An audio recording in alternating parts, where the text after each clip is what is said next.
What would the difference be in your eyes between, for example, a passport bro, an expat, and a digital nomad? So yeah, digital nomad who goes to Tulum. Tulum's more fucking expensive than the United States. That's definitely not a passport bro. And most of the girls you'd be hooking up with there are either American or European that are visiting Tulum. So that's when I see digital nomads, the number one spot for me I see is Tulum, like Mexico City. I'll see them sometimes in Medellin or like maybe Dubai or places like that. You'll see it maybe Sweden, sometimes Puerto Rico because of the 4% federal tax rate. You'll see places like that. That is just a function where you just want to travel and you can live anywhere you want. So you choose to do that. To me, by the way, any digital nomad who doesn't live in Vegas, I just don't understand why. It's better here than any of those places I just mentioned. So that's the first thing.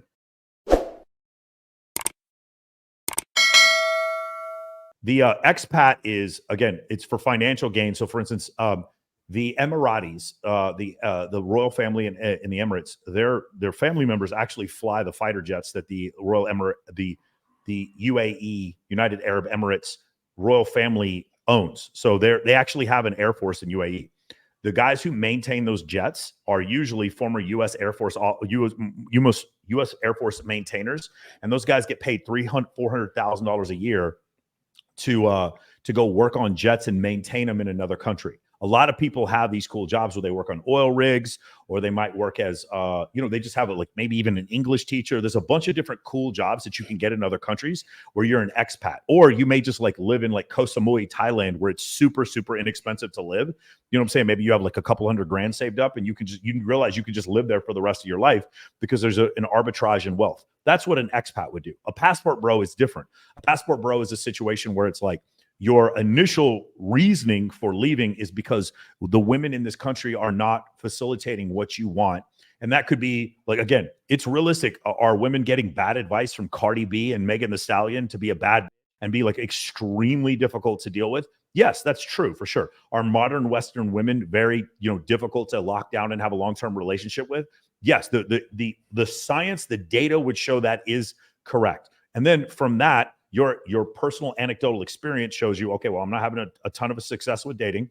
So let me go to this other place. And then you say, well, these people have more traditional values. But the problem is you can go to places with more traditional values, but those women still aren't going to fuck you. But in Colombia, they will.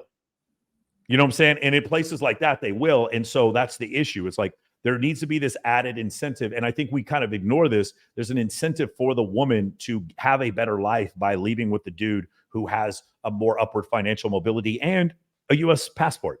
And so that's what's going on there. And I think to act like that's not going on is naive, right? That is part of this whole thing.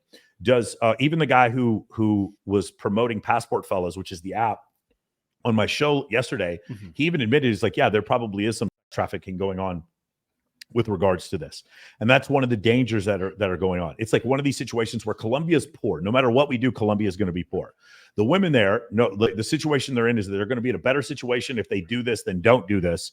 So are you trafficking? Yes. But like the thing is, well, someone was going to do it anyway, so it might as well be us. And these guys want to look for a good wife and yada, yada, yada. I have a buddy of mine who lives there and he like only dates super young girls, like 19, 20-year-old girls in Colombia, because he goes, once they get to 21, if they're hot and they don't have a job, they're kind of like forced into this like trade, and it's really bad at that point. So he's like, dude, you got to get them young. That's what he told me. I'm not advising anyone do this, but he lives in Medellin. And so from that standpoint, that's essentially what I'm saying is like, for those of you who say I'm not in favor of passport bros, I'm not. I actually think it's kind of a cope.